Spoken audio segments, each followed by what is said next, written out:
Today we're going to talk about the tall lowercase letters. But before we start, I'm adding a few things that may help your student to be more successful with their handwriting. The first of these things is a clipboard. Some of my friends don't always like to hold their paper steady with their helper hand. If your student is one of those kiddos, it can really help them to clip their paper onto a clipboard, and that will hold the paper steady if they aren't using their helper hand to hold it steady. The other thing that we're going to add to the programming today is the use of the blue skyline. We've talked about the green grass line in the last few videos I've sent you, but today I'm adding the blue skyline. What this does is it gives us a couple of nice boundaries for where our letters need to start and where they need to sit. We're going to start with the letter B. The letter B is one of our tall lowercase letters that starts at the blue sky. It goes down to the grass line and bumps the grass line, comes back up to the dot line, and around to close at the grass line.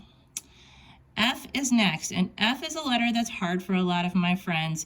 So what I try to teach them is to, instead of doing a hook, to come along the skyline with a straight line and go down to the grass line and cross at the dot line. There are two other ways to teach an F. The first one is to teach students that an F looks like a candy cane that goes down to the grass line and has a cross. The next way is to start from the bottom up. And for a lot of friends, this is the best way to learn it, even though we should really start all of our letters up at the skyline instead of the grass line. This is one that we make an exception with a lot of times. And sometimes we'll start our F at the grass line and come straight up to the skyline and then hook around and cross. You can try all of these methods with your student and see which one works the best for them.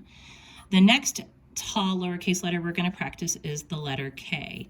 The letter K starts at the skyline, it goes down to the grass line, and then we jump over to the dot line and karate kick in and karate kick out.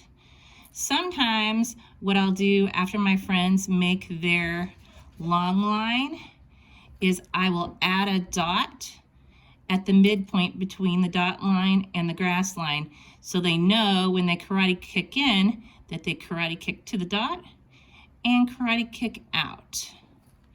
Our next tall lowercase letter is L, and it's really easy.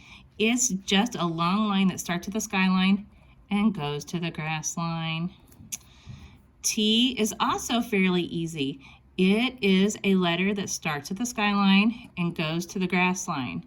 Usually when I have my friends cross their T, I have them do it a little bit above the dot line, just because when they cross directly on top of the dot line, that doesn't always show up really well. So I have them start at the skyline, go down to the grass line, and cross just slightly above the dot line.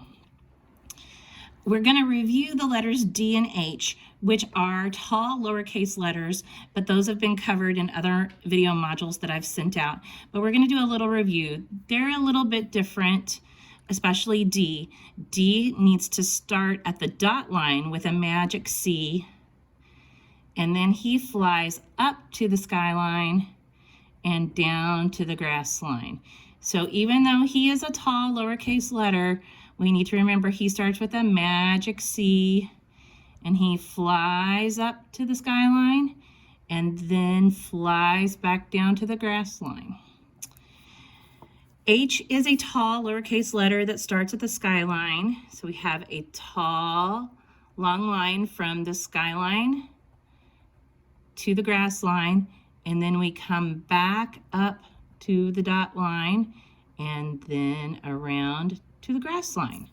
Once again, it's a long line down, back up to the dot line, and you make your hump and you come back around to the grass line.